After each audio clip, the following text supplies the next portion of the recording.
السلام علیکم ناظرین، TNN ٹی وی کے نیوز بلیٹن کے ساتھ میں ہوں بشرا خان۔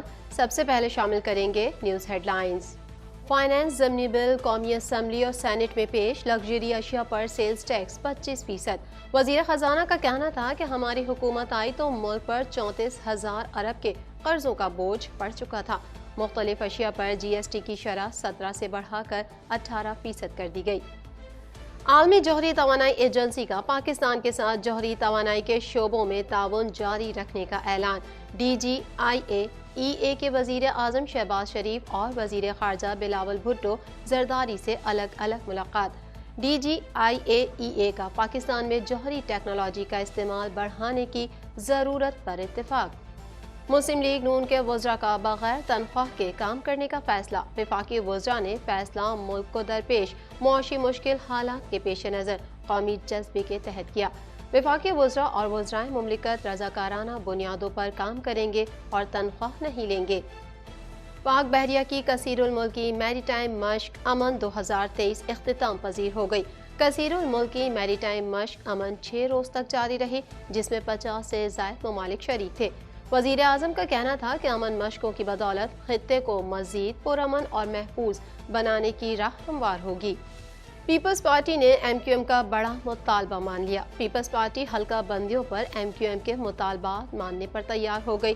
متحدہ قومی موومنٹ پاکستان کا بہادرآباد میں رابطہ کمیٹی کا اجلاس۔ PSL 8 پشاور زلمی نے کراچی کنگز کو 2 رن سے شکست دی۔ PSL کے 2 دن 2 فاسٹ بالر زخمی، پشاور زلمی پر سلو اوور ریٹ کے باعث جرمانہ عائد کر دیا گیا۔ کینیڈین اینٹی فراڈ سینٹر کا شہریوں کو آن لائن جعل سازوں سے محتاط رہنے کا مشورہ۔ 2022 میں رومانوی فراڈ میں کینیڈین شہریوں کو $59 ملین کا نقصان برداشت کرنا پڑا۔ جعل ساز جدید ٹیکنالوجی کا استعمال کرنے لگے۔ ٹورنٹو میں ویلنٹائن ڈے پر گرمی کا 39 سالہ ریکارڈ ٹوٹ گیا۔ ٹورنٹو میں موسم معمول سے زیادہ گرم رہنے اور تیز ہوائیں چلنے کا امکان۔ تیز ہوائیں کمزور تنصیبات کو نقصان پہنچا سکتی ہیں۔ کینیڈا کے بااثر سیاستدان ٹورنٹو کے میئر کا استعفی روکنے کے لیے متحرک۔ ڈگ فورڈ، کرسٹیا فری لینڈ کا جان ٹوری کو استعفی واپس لینے کا مشورہ۔ ٹورنٹو کے نصف سے زائد شہریوں نے جان ٹوری سے استعفے کی مخالفت کر دی۔ بائیڈن انتظامیہ کا یمنی حوثیوں کے لیے بھیجا گیا ضبط شدہ ایرانی اسلحہ کیف کو بھیجنے پر غور۔ امریکہ شام میں شدت پسند تنظیم داعش کو تربیت دے رہا ہے۔ روسی انٹیلیجنس کا کہنا ہے کہ امریکہ نے داعش اور القاعدہ سے وابستہ گروپوں کے 60 عسکریت پسندوں کو بھرتی کیا ہے۔ ترکیہ شام میں تباہ کن زلزلے سے اموات 41,000 سے متجاوز۔ ریسکیو آپریشن جاری۔ نیٹو کے وزرائے دفاع کے اجلاس میں زلزلے کے متاثرین کی یاد میں 1 منٹ کی خاموشی۔ ترکیہ میں امدادی سرگرمیوں کے درمیان 9ویں دن ملبے سے 9 افراد کو زندہ نکالا گیا۔ ہیڈ لائنز آپ نے جانی اور اب خبریں تفصیل کے ساتھ۔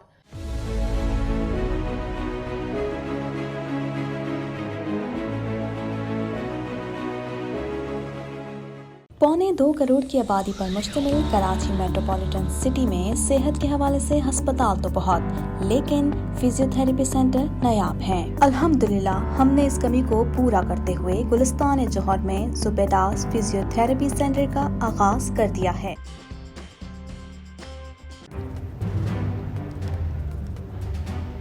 Islamic Finance TV, the only TV channel of the fastest growing Islamic economy in the world and the prime mover of Islamic finance news. Follow us on our social media handles and watch our reports and educational program at www.islamicfinancetv.com. For advertisement, please contact us at islamicfinancetv@gmail.com.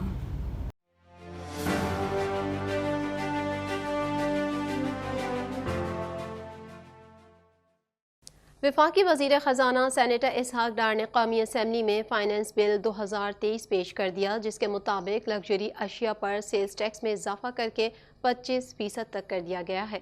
مزید تفصیلات اس report میں۔ وفاقی وزیر خزانہ senator Ishaq Dar نے قومی assembly میں finance bill 2023 پیش کر دیا، جس کے مطابق لگژری اشیاء پر سیلز ٹیکس میں اضافہ کر کے 25% تک کر دیا گیا۔ وزیر خزانہ کا کہنا تھا کہ عمران خان حکومت نے IMF سے معاہدہ کیا تھا۔ عمران خان نے اپنے معاہدے سے انحراف کیا۔ عدم اعتماد کی وجہ سے انہوں نے معاہدے کے برعکس فیصلے کیے۔ اس وجہ سے IMF اور پاکستان کے درمیان غیر یقینی صورتحال پیدا ہوئی۔ انہوں نے کہا کہ IMF کے ساتھ ہوئے مذاکرات کے نتیجے میں 170 ارب روپے ٹیکسز لگانا طے ہوا ہے۔ نئے ٹیکس ٹارگٹ کے مطابق ٹیکس جمع نہ ہو سکنے کی وجہ سے نئے ٹیکس نہیں لگائے جا رہے۔ بجلی کا سرکولر ڈیٹ بڑھنے سے کافی حد تک روک دیا۔ پچھلی حکومت نے 2467 ارب تک سرکولر ڈیٹ پہنچا دیا۔ مالی ضمنی بل 2023 قومی اسمبلی میں پیش کیے جانے کے موقع پر وزیر اعظم ایوان میں شریک نہیں ہوئے۔ اس موقع پر وزیر خزانہ اسحاق ڈار نے کہا کہ مجوزہ حکومت کو آئے ہوئے چند ماہ گزرے تھے، اس دوران معیشت کو سنبھالا ہی دیا جا رہا تھا کہ سیلاب آ گیا۔ انہوں نے کہا کہ سیلاب کی وجہ سے 8000 ارب سے زائد نقصان ہوا۔ اسپیکر قومی اسمبلی راجہ پرویز اشرف کی صدارت میں تقریباً 1 گھنٹے تاخیر سے شروع ہونے والے اجلاس میں وزیر خزانہ نے عوام کو مشورہ دیتے ہوئے کہا کہ سادگی اختیار کریں۔ انہوں نے کہا کہ ملک کی معاشی تباہی پر قومی کمیشن بنایا جائے تو اس تباہی کی وجوہات کی تحقیقات کرے۔ سرکولر ڈیٹ ملک کی معیشت کی تباہی تک پہنچ چکا ہے۔ جب حال ہی میں ہماری حکومت آئی تو سیلاب اور بارشوں کی آفت آ گئی، پاکستان کی کھڑی فصلیں تباہ ہو گئیں۔ کمزور مالیاتی پوزیشن کے باوجود 300 ارب روپے سیلاب زدگان کے لیے رکھے گئے۔ وزیر خزانہ کی جانب سے پیش کیے گئے فائنانس سپلیمنٹری بل 2023 کے مطابق لگژری اشیاء پر سیلز ٹیکس کی شرح 17% سے بڑھا کر 25% کر دی گئی۔ بل میں مشروبات کی پرچون قیمت فیڈرل ایکسائز ڈیوٹی کی شرح 10% تجویز کی گئی، جبکہ مختلف اشیاء پر GST کی شرح 17 سے بڑھا کر 18% کر دی گئی ہے۔ فائنانس سپلیمنٹری بل میں شادی ہالز اور ہوٹلز پر ایڈوانس ٹیکس عائد کرنے کی تجویز کے علاوہ کمرشل لانز، مارکیٹ اور کلبز پر بھی ایڈوانس ٹیکس عائد کرنے کی تجویز ہے، جبکہ موبائل فونز پر بھی ٹیکس میں اضافے کی تجویز شامل کی گئی ہے۔ علاوہ ازیں فضائی ٹکٹس پر بھی ایڈوانس ٹیکس عائد کرنے کے ساتھ مشروبات کی ریٹیل پرائس پر بھی 10% ٹیکس عائد کرنے کی تجویز شامل ہے۔ وزیر خزانہ نے کہا کہ لگژری اشیاء پر 25% ٹیکس ہوگا۔ فائنانس بل میں شادی بیاہ کی تقریبات، سیمینارز، ورکشاپس، نمائشوں، میوزیکل شوز اور دیگر پارٹیز پر 10% ایڈوانس ٹیکس عائد کرنے کی تجویز شامل ہے۔ یہ ٹیکس قابل ایڈجسٹ ہوگا۔ فائنانس بل میں $500 سے مہنگے موبائل فونز پر GST کی شرح 17 سے بڑھا کر 25% مقرر کرنے کی تجویز شامل ہے۔ ضمنی مالیاتی بل میں سیمنٹ پر 50 پیسے فی کلو ٹیکس میں اضافے کی تجویز ہے۔ علاوہ ازیں سیمنٹ پر فیڈرل ایکسائز ڈیوٹی 1.5 روپے سے بڑھا کر 2 روپے کلو کرنے کی تجویز شامل ہے۔ بل میں سیکشن 236 کے تحت 10% ایڈوانس ٹیکس عائد کرنے کی تجویز شامل ہے۔ عالمی جوہری توانائی ایجنسی کی جانب سے پاکستان کے ساتھ جوہری توانائی سے متعلق مختلف شعبوں میں تعاون جاری رکھنے کا اعلان کیا گیا ہے۔ مزید احوال اس رپورٹ میں۔ عالمی جوہری توانائی ایجنسی کی جانب سے پاکستان کے ساتھ جوہری توانائی سے متعلق مختلف شعبوں میں تعاون جاری رکھنے کا اعلان کیا گیا ہے۔ عالمی ایٹمی توانائی ایجنسی کے DG رافائل ماریانو گروسی نے وزیر اعظم شہباز شریف اور وزیر خارجہ بلاول بھٹو زرداری سے الگ الگ ملاقاتیں کی ہیں۔ وزیر اعظم شہباز شریف سے عالمی ایٹمی توانائی ایجنسی کے DG رافائل ماریانو گروسی نے ملاقات کی۔ ملاقات کے دوران وزیر اعظم شہباز شریف نے IAEA اور پاکستان کے درمیان جاری تعاون کو سراہا۔ وزیر اعظم نے ایجنسی کے مختلف منصوبوں اور پروگراموں کے لیے پاکستان کی جانب سے مکمل حمایت کا اظہار کیا۔ وزیر اعظم شہباز شریف نے ایجنسی کے کام میں مہارت اور تکنیکی معاونت بڑھانے کے لیے پاکستان کے تعاون کا یقین دلایا۔ IAEA کے سربراہ سے ملاقات میں وزیر اعظم شہباز شریف نے پاکستان ایٹامک انرجی کمیشن کے 19 کینسر اسپتالوں کا بھی ذکر کیا۔ DG IAEA نے پاکستان میں جوہری ٹیکنالوجی کا استعمال بڑھانے کی ضرورت پر بھی اتفاق کیا۔ واضح رہے کہ IAEA کے director general Rafael Mariano Grossi Pakistan کے 2 روزہ دورے پر آج صبح ہی پہنچے ہیں۔ وزیر خارجہ بلاول بھٹو زرداری سے director general international atomic energy agency Rafael Mariano Grossi نے اسلام آباد میں ملاقات کی۔ دفتر خارجہ کے مطابق ملاقات میں باہمی دلچسپی کے امور پر تبادلہ خیال کیا گیا۔ اس موقع پر بلاول بھٹو نے ایٹامک انرجی کو صحت، زراعت، صنعت اور بجلی کے شعبے میں استعمال کرنے کی اہمیت پر زور دیا۔ رافائل گروسی نے پاکستان کی نیوکلیئر صلاحیتوں کو سراہا۔ Director general international atomic energy agency Rafael Mariano Grossi Pakistan کے 2 روزہ دورے پر اسلام آباد میں ہیں۔ دوسری جانب DG IAEA نے کہا کہ کینسر کے علاج کے حوالے سے ایجنسی کی امید کی کرن اقدام میں پاکستان اہم کردار ادا کر سکتا ہے۔ DG IAEA نے زراعت میں تحقیق کے حوالے سے پاکستانی اداروں کی کارکردگی کو سراہا۔ پاکستان مسلم لیگ نون کے وزراء نے ملک کو درپیش معاشی مشکلات کے پیش نظر بغیر تنخواہ کے کام کرنے کا فیصلہ کر لیا۔ مزید جانتے ہیں اس رپورٹ میں۔ پاکستان مسلم لیگ نون کے وزراء نے ملک کو درپیش معاشی مشکلات کے پیش نظر بغیر تنخواہ کے کام کرنے کا فیصلہ کر لیا۔ وزیر اعظم شہباز شریف کے 83 ارکان پر مشتمل وفاقی کابینہ کے نون لیگی ارکان نے وزیر اعظم سے ملاقات کر کے بغیر تنخواہ کام کرنے کا کہا ہے۔ وفاقی وزراء نے یہ فیصلہ ملک کو درپیش معاشی مشکل حالات کے پیش نظر قومی جذبے کے تحت کیا ہے۔ مسلم لیگ نون کے وفاقی وزرائے مملکت رضاکارانہ بنیاد پر کام کریں گے۔ خیال رہے کہ وزیر اعظم شہباز شریف کی کابینہ میں شامل 34 وزراء میں سے 12 کا تعلق نون لیگ سے ہے اور 7 وزرائے مملکت میں سے 3 مسلم لیگ نون سے تعلق رکھتے ہیں۔ مسلم لیگ نون کے وفاقی وزراء اور وزرائے مملکت رضاکارانہ بنیادوں پر کام کریں گے اور تنخواہ نہیں لیں گے۔ وزیر اعظم کی کابینہ میں 38 معاونین خصوصی شامل ہیں، جن میں سے وزیر اعظم 14 معاونین خصوصی کی بلا معاوضہ کام کرنے کی درخواست منظور کر چکے ہیں۔ معاونین خصوصی کا کہنا تھا کہ وہ عوام کی خدمت کے جذبے سے کام کرنے کے خواہش مند ہیں۔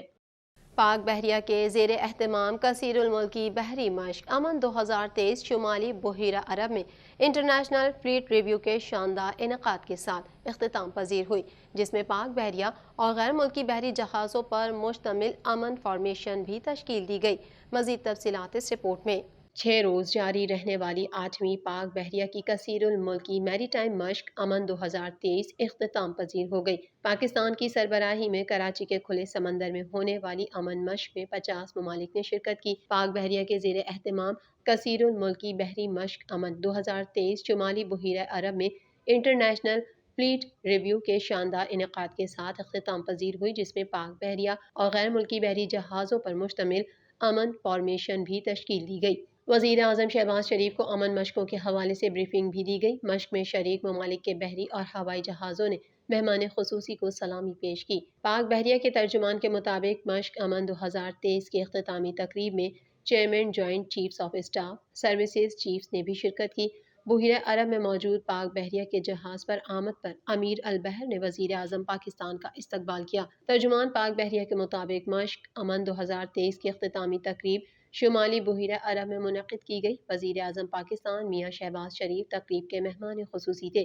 تقریب میں وفاقی وزیر تعلیم و پیشہ ورانہ تربیت رانا تنویر، گورنر سندھ اور وزیر اعلیٰ سندھ سمیت دیگر تقریب میں شریک تھے۔ اس موقع پر وزیر اعظم شہباز شریف نے کہا کہ بحری مشق کے مشترکہ چیلنج سے نمٹنے کے لیے پاکستان کے عزم کی عکاس ہے۔ تمام اسٹیک ہولڈرز کی مشترکہ کاوشوں سے منعقدہ مشق امن 2023 کی بدولت خطے کو مزید پرامن اور محفوظ بنانے کی راہ ہموار ہوگی۔ وزیر اعظم پاکستان نے امن 2023 کے کامیاب انعقاد اور خطے میں امن و استحکام کے فروغ کے لیے پاک بحریہ کے اقدامات کو سراہا۔ وزیر اعظم پاکستان نے مشترکہ بحری سیکیورٹی کے عزم اور پرامن بقائے باہمی کے لیے متحد ہونے پر شرکت کرنے والی علاقائی اور بین الاقوامی بحری افواج کا بھی شکریہ ادا کیا۔ پاک بحریہ کے سربراہ ایڈمرل محمد امجد خان نیازی نے انٹرنیشنل فلیٹ ریویو میں شرکت پر وزیر اعظم پاکستان کا شکریہ ادا کیا۔ خیال رہے کہ 8ویں کثیر الملکی میری ٹائم مشق امن 6 روز تک جاری رہی، جس میں 50 سے زائد ممالک شریک تھے۔ ایم کیو ایم کے احتجاج کی دھمکی کام آ گئی۔ پاکستان پیپلز پارٹی حلقہ بندیوں پر متحدہ قومی موومنٹ پاکستان کے مطالبات ماننے کو تیار ہو گئی۔ مزید احوال اس رپورٹ میں۔ ایم کیو ایم کے احتجاج کی دھمکی کام آ گئی۔ پاکستان پیپلز پارٹی حلقہ بندیوں پر متحدہ قومی موومنٹ پاکستان کے مطالبات ماننے کو تیار ہو گئی۔ ذرائع کے مطابق پیپلز پارٹی کے وفد نے ایم کیو ایم کے مرکز بہادرآباد کا دورہ کیا۔ صوبائی وزیر ناصر شاہ، آصف زرداری اور بلاول بھٹو کا پیغام رابطہ کمیٹی تک پہنچایا۔ ذرائع نے بتایا کہ کراچی اور حیدرآباد کی حلقہ بندیوں سے متعلق اعتراضات دور کرنے اور نئی یوسیز کے اضافے کے لیے کمیٹی تشکیل دی جائے گی۔ دوسری جانب متحدہ قومی موومنٹ پاکستان نے بہادرآباد میں رابطہ کمیٹی کا اجلاس طلب کیا۔ ذرائع کے مطابق اجلاس میں مصطفیٰ کمال بلدیاتی حکومتوں سے متعلق ماضی میں پاس کیے گئے بلز پر بریفنگ دی گئی۔ ذرائع کا بتانا ہے کہ رابطہ کمیٹی بلدیاتی حکومت سے متعلق مختلف زاویوں کا جائزہ لے گی۔ ذرائع نے کہا کہ رابطہ کمیٹی حلقہ بندیوں اور بلدیاتی اختیارات سے متعلق مؤثر احتجاجی حکمت عملی مرتب کرے گی۔ ذرائع کا یہ بھی کہنا ہے کہ اجلاس میں وفاقی حکومت سے ہونے والے معاہدے کا بھی جائزہ لیا جائے گا۔ واضح رہے کہ ایم کیو ایم پاکستان نے حلقہ بندیوں کے معاملے پر دھرنا دینے کا اعلان کیا تھا، جو بعد میں مؤخر کر دیا تھا۔ پی ایس ایل 8 کے 2 دن میں 2 فاسٹ بالر زخمی ہو گئے۔ پاکستان سپر لیگ ایڈیشن 8 میں ملتان سلطانز کے شاہنواز دھانی کے بعد کراچی کنگز کے اہم بالر میر حمزہ بھی انجرڈ ہو گئے۔ مزید احوال اس رپورٹ میں۔ PSL